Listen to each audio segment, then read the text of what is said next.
and thanks for tuning in to another episode of Formscan on IrishRacing.com. Delighted to be joined by Johnny Ward, and we're going to be focusing on the Curragh card tomorrow, Saturday, the Phoenix Stakes, obviously the highlight of the day. Johnny, how are you keeping? Nice weather here. Any racing over the weekend for you? No, I won't be racing. I was at Sligo the last couple of days. It's bucket of rain in Sligo yesterday, but obviously the Curragh has kind of gotten away with it. Good, maybe a bit of good to firm, and hopefully we have a nice weekend. It's a good card and like some really well-bred horses running here and across the Newmarket as well. We'll talk about that later on the card. Sean Levy riding for Maiden again is quite interesting in England, but loads to talk about at headquarters. Yeah, definitely. We'll give a quick mention to anything in the UK at the end, but we'll focus on Ireland to start off in the Curragh. It's definitely a cracking card, like you said. Just having a quick look at the maidens. We won't go into in too much detail, I suppose. What can you say about a lot of them? But just some really well-bred newcomers and second-time out horses for, I suppose, Ballydoyle and Coolmore in particular. I think in the first 3 races, is there 6 sons and daughters of Group 1 winners? I suppose the 250, definitely the standout of the maidens. You've got Ballet Slippers in there. Obviously, Out of Magical by Dubarry, second start, Ryan Moore on board. Obviously, going to be a short price favourite, I'd imagine. But Falling Snow, I thought really interesting one as well. Donnacha gets the daughter of Winter. I suppose noteworthy that Winter actually started her career in Bonmore with David Watchman as well. So maybe it was a bit of allegiance to the stable there. But really interesting wasn't here. Were you impressed by Ballet Slippers? She was behind an impressive winner, Red Letter. I know you were a fan of her when she won at the Curragh as well. Yeah, and Red Letter, that form ties in with the horse I'm going to talk about running in England later on, who's a Frankel bred horse, Late Victoria. And yeah, Red Letter, I'd say, is very good. I'd say definitely well capable of running well in group company. And that was a smashing performance. And Ballet Slippers, who was, as you say, Dubarry Out of Magical, shaped well that day, man. But you look at some of the pedigrees in the race, like Justify out of Winter, you said, even T Rose Frankel out of Marsha. Now Marsha was a very good horse for Sir Mark Prescott. As only had one foal so far. That was Tender Kiss Galileo bred, who ran once, and Marsha actually died herself as a 10-year-old. So I'm not sure if she's had any other horse on the ground. But this is, I mean, by Frankel, this is a very interesting runner as well. And in the opening maiden as well, which kicks off at 1:45. It's really it is something else to go to the Curragh and see these horses in the flesh, how well bred they are. So you have Dubarry, Delacroix Dubarry out of Teppen. I mean, it's incredible. First time out, very good start for Coolmore, and probably will take a bit of beat in the first, but Storm Peace, Night of Thunder out of Timepiece for Gerlines. Like, these are the maidens are just cracking stuff. And always, I have to say, I love going to when you're at the races to see them in the paddock and see how they're behaving and see how they look. And if the sun is shining tomorrow at the Curragh, it's a sight to behold to see these 2-year-olds.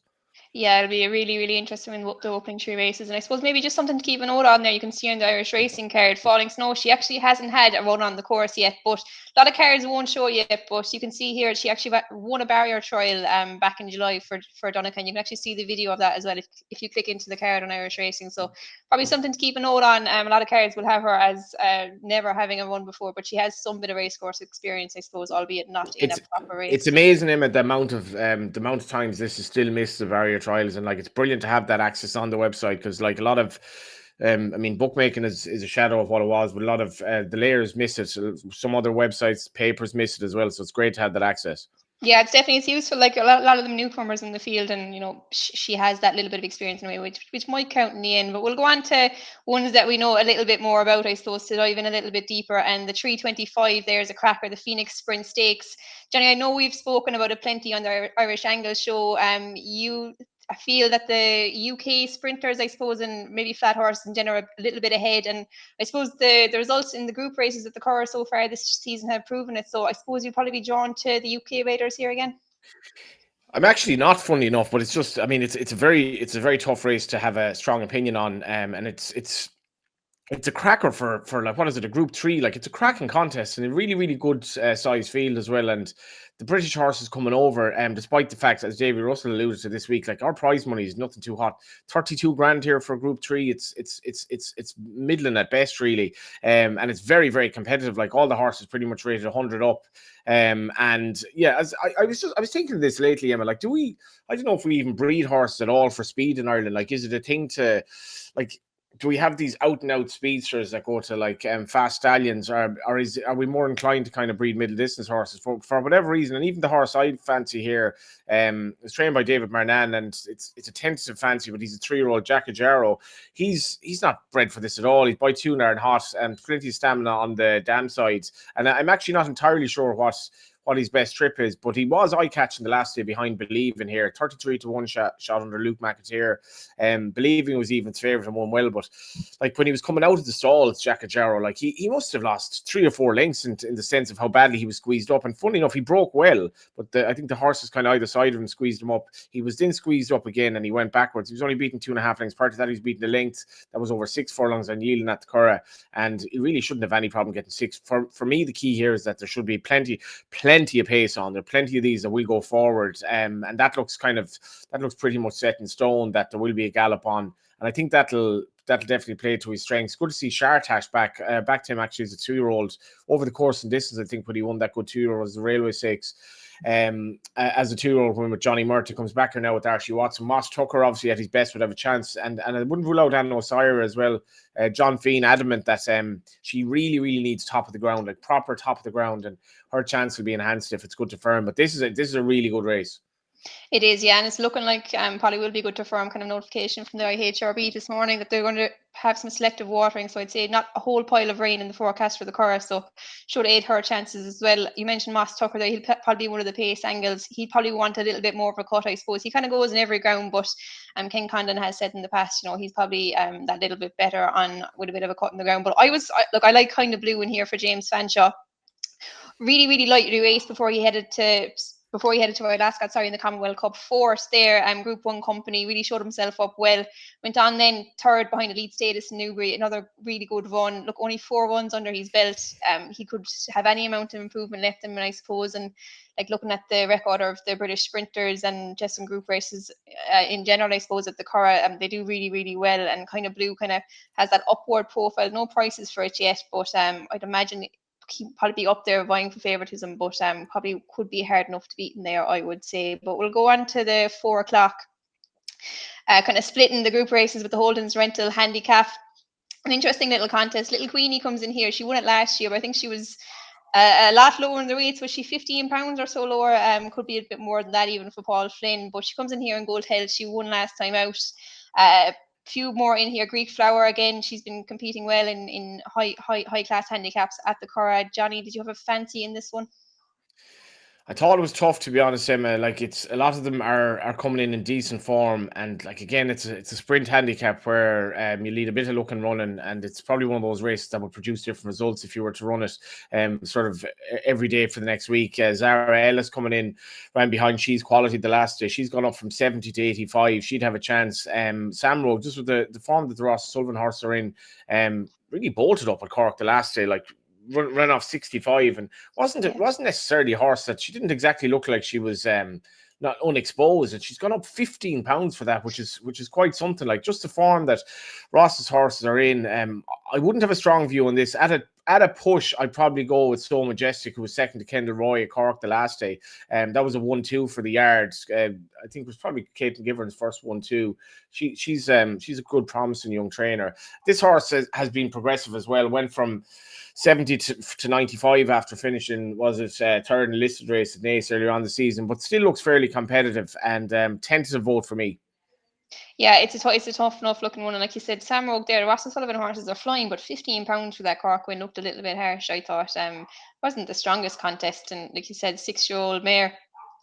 Look, she definitely improved on the day, but hard to know if £15 will be justified here.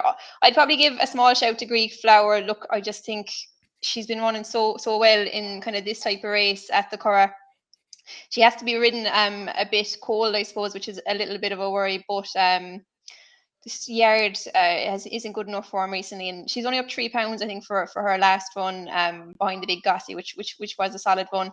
Probably just bumped into a Curragh specialist on a good day there. So look, £3 higher, I'd say she'd be right up in the mix, but it'll be kind of price dependent, I suppose, which we don't have the advantage of seeing, I suppose, previewing it the day before. But we'll go on to the feature race of the day, the Keeneland Phoenix Stakes, and kind of alluded to earlier, looks like a cracker Whistle Jacket in here after disappointing at Royal Ascot. He bounced back fairly emphatically, I'd say, at Newmarket.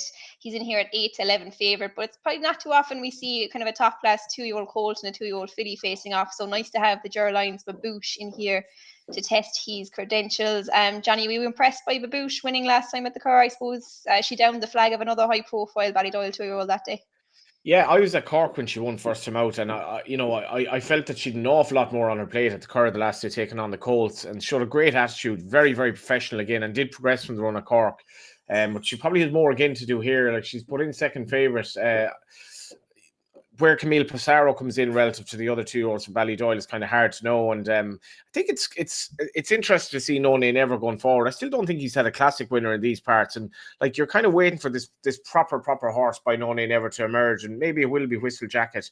But I'm actually taken by a horse at a price here, Rudy's Apple, who's another son of No Nay Never. He actually ran at Ascot. They thought he was good enough to go over there. He's 50 to 1, ran very well. Progressed probably nearly start, finished second at Fairyhouse. But the last day, over 6 furlongs at the Curragh, he was running off 90 in a handicap. Now, it wasn't the strongest race in the world, and he was sort of the class act of the race, but he absolutely bolted up, traveled like he was miles better than them. And for me, he seems to be progressing. If the handicappers to believe, he's a mark of 101, which actually puts him bang there from an each way perspective. He's going to be about 20 to 1, so you're getting 5 to 1 from finishing the first 2. For all that, like, he'll have a challenge to beat Whistle Jacket. For me, he's definitely progressing, and if he progresses a bit further, he's not far off winning this race as far as I'm concerned. Yeah, Rudy's Apple looks like one on the up. I find it hard to see Whistle Jacket getting beat, although, not a fancy price there at 8 to 11. It was interesting that they backed him so heavily at Royal Ascot, even though he disappointed. They didn't really seem to be waver in their kind of opinion on his ability, I suppose, when he went to Newmarket. They backed him off the boards again, and he obliged. I think it'll take something fairly special for him to be beat. Now, consistency might be a bit of a question after that Royal Ascot disappointment, but I'd probably put that down to the ground and maybe the 5 furlong stepping up to the 6 seemed to help him last time at Newmarket. And even though it's good to firm at the Curragh, it's not going to be as lightning quick, I suppose, as it was at Ascot. So I'd say he'll take a fair bit of beating. He looks like probably one of the standout 2-year-olds of the year. But Rudy's Apple, probably not a bad shout there, 20 to 1 each way. But we'll go on to the 5-10 then. Sheedy Moher's Handicap. Sorry, my screen's just loading. 6 furlong race. Again, plenty in here. It's a tough enough looking contest. Eddie Lynham strongly represented. He's got 3 in there. Kiki bidding to land the hat trick, stepping up to the 6 furlongs. Johnny, did you have a view in here? Anything you fancied? Yeah, if you don't like sprint races, sprint handicaps and all that, the Curragh mightn't be the place for you. But as you mentioned, there are a lot of them tomorrow. And Makeke that you mentioned, son of Dandy Man, he's been very progressive. He probably looked well handicapped when he won at Navan and travelled well that day. But he won again at Down Royal, and this will be interesting. Now, he got £5 for Down Royal, which isn't too bad. Eddie Lynham has collective power in it as well, wouldn't be without a chance. And I'd say Mayman, he was disappointed at Navan the last day, but Gerald O'Leary's horses are in great nick. He had a very good sprint winner at Sligo the other day. I'm going to give him the benefit of the doubt here. He's back to a mark of 80. He's well capable of getting involved. Good, strong horse who should have a handicap in him again after his victory when he be reinforced at Naas. And just with the form of the Yards horse, I give him a chance. Very, very interesting to his money for the organizer who beat Nordic Passage August of last year, so give or take a year ago, and that was a 1-2 for Johnny Levens, who's probably had a quite enough year. But I'm very much taken by the booking of Dylan Brown McMonigal. I'm sure Dylan would have had a couple of options in this race. He's off a 74-day layoff, but he's becoming very competitively weighed if he could bounce back to that form. Yeah, an interesting one. I suppose I have to give a mention to winner last year, Secret Magician, who bounced back last time at Naas. He's coming in here £5 lower than he won the race last year. Interesting comments from Connections last time.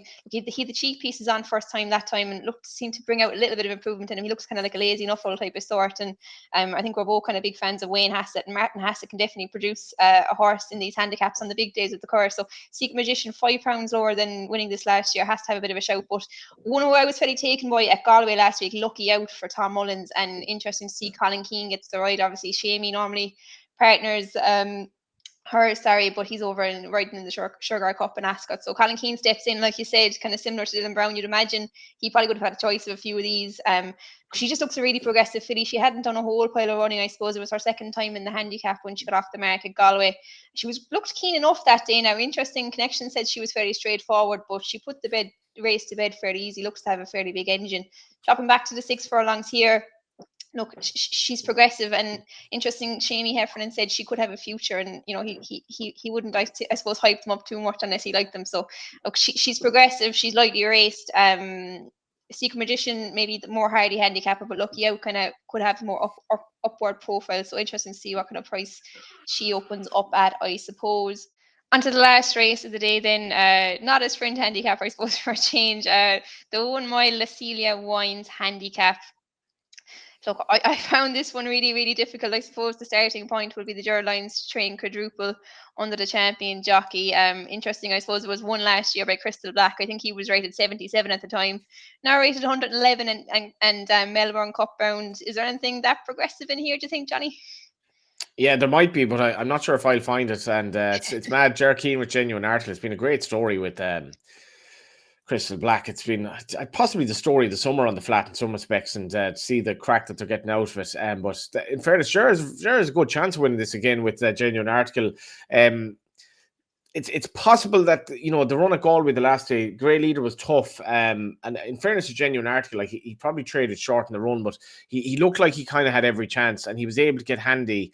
And he was probably had basically no excuses on the day. He's gone up £5. That's a bit of a worry, but he's good form to Curragh, and James Ryan is kind of offsetting the £5 to an extent. Even though obviously Colin Keane is Colin Keane. Democracy is fascinating horse. I kind of don't know what to make from at this stage. He's been running in various contests, went from a Group 2 to a handicap to a small field race to a small field race to a small field race at Naas, and he's kind of hard to know what to make from 3-year-olds have a good record in the race, but he's running off 93. I'm going to go Giuseppe Casioli here for Ketton Kennedy and Gerald Leary. Massive fan of Ketton Kennedy. Beat Rio Largo last year at Leopardstown. To be fair, this is a tougher race, but since he's gone to Gerald Leary, he's won twice and he's really, really progressed. I'd give him a reasonable each way chance. Quadruple for Ger is obviously interesting, as you mentioned. She's been very good in handicaps. Frankel Philly, she was just touched off, did virtually nothing wrong at Leopardstown the last year, was just beaten. And she could be the pace angle in the race. And obviously, Colin has a good idea what's required maybe to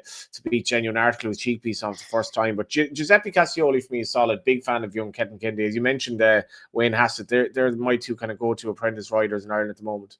Yeah, some really good apprentices at the moment, and Gerald Leary having a great time of it himself this year. Sorry, Keelan Kennedy taking £7 off. I'll take your word for it on that one, because I couldn't make head nor tails of that race. Johnny, you had one or two to mention in Newmarket. I think we might throw them in here. Which race were you going to have a look at?